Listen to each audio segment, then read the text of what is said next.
नमस्कार।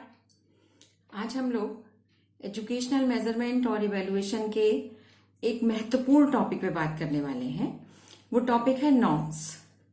पिछले कुछ वीडियो में हम लोगों ने रिलायबिलिटी, यूजेबिलिटी, ऑब्जेक्टिविटी पे बात की थी। तो आज हम लोग नॉर्म्स पे बात करते हैं कि ये नॉर्म्स क्या होते हैं और इन्हें हम किस प्रकार से ज्ञात कर सकते हैं। ये जानने से पहले कि नॉर्म्स क्या होते हैं, हमको ये जानना चाहिए कि ये नॉर्म्स को ज्ञात करने की या इन नॉर्म्स की हमें आवश्यकता क्या होती है, क्यों हम इनको किसी परीक्षण के लिए के नॉर्म्स को हम क्यों ज्ञात करते हैं। तो इसके लिए हमें सबसे पहले थोड़ा सा मेजरमेंट को देखना पड़ेगा कि मापन क्या होता है। बिल्कुल साधारण शब्दों में समझिए तो मापन होता है किसी भी गुण या विशेषता का जब हम न्यूमेरिकल डिस्क्रिप्शन करते हैं या किसी भी वस्तु को मेजर करके जब हम उसको न्यूमेरिकली बताते हैं तो वो हम उसका मापन करते हैं। तो हम जो मापन करते हैं वो मेंटल, वैसे तो दो तरीके का मापन होता है, फिजिकल और दूसरा मेंटल।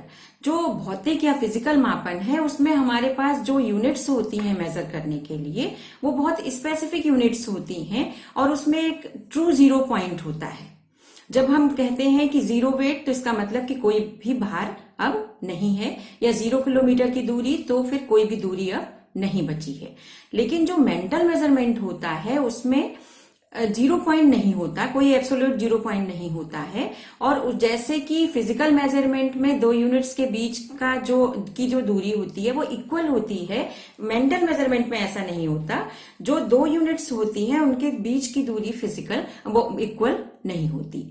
तो अब हमें मेंटल मेजरमेंट के लिए हमें जो करना होता है तो उसमें जो रॉ स्कोर्स होते हैं उनका अपने आप में कोई महत्व नहीं होता। जब हम किसी बच्चे को कोई टेस्ट देते हैं या किसी समूह पर कोई टेस्ट प्रशासित करते हैं और उसके बाद हम उसकी स्कोरिंग कर लेते हैं और जो स्कोर्स होते हैं वो अपने आप में कुछ भी व्यक्त नहीं करते जब तक कि हम उनकी तुलना ना करें किसी से, या जब तक कि हम उनकी किसी आधार पर व्याख्या ना करें।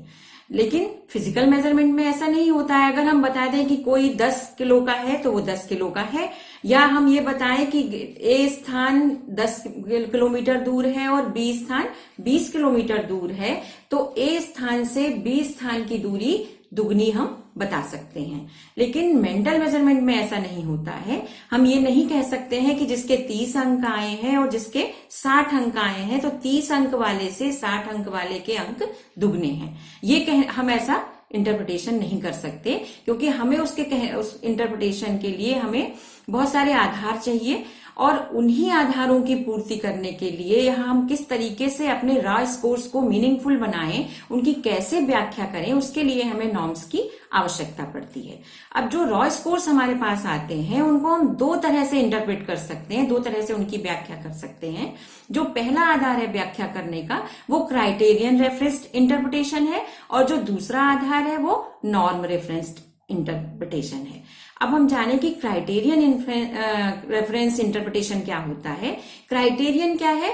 कोई यूनिवर्सली एक्सेप्टेड क्राइटेरिया, ऐसा क्राइटेरिया जो यूनिवर्सली एक्सेप्टेड है, जैसे कि 60% मार्क्स आने पर फर्स्ट डिवीजन आती है बच्चे की, या 75 अबव मार्क्स आने पर उसको किसी विषय में डिस्टिंक्शन प्राप्त होती है। तो ये यूनिवर्सली एक्सेप्टेड क्राइटेरिया है और इसको हम इसी से हम तुलना कर लेते हैं। इसमें हम किसी अन्य व्यक्ति से तुलना नहीं करते, बल्कि जो यूनिवर्सली एक्सेप्टेड क्राइटेरियाज हैं उन्हीं से हम अपने रॉ स्कोर, उनके आधार पर हम अपने रॉ स्कोर्स को इंटरप्रेट कर देते हैं, उनकी व्याख्या कर देते हैं।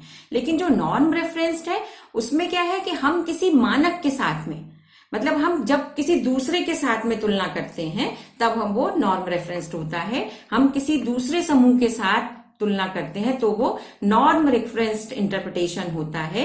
मतलब किसी इंडिविजुअल की परफॉर्मेंस किसी अन्य इंडिविजुअल से जब हम कंपेयर करते हैं तो वो नॉर्म रेफरेंस्ड इंटरप्रिटेशन या कंपैरिजन होता है। तो ये तो हुआ कि किस आधार पर हम अपने रॉ स्कोर्स को इंटरप्रेट करेंगे या उनकी व्याख्या करेंगे।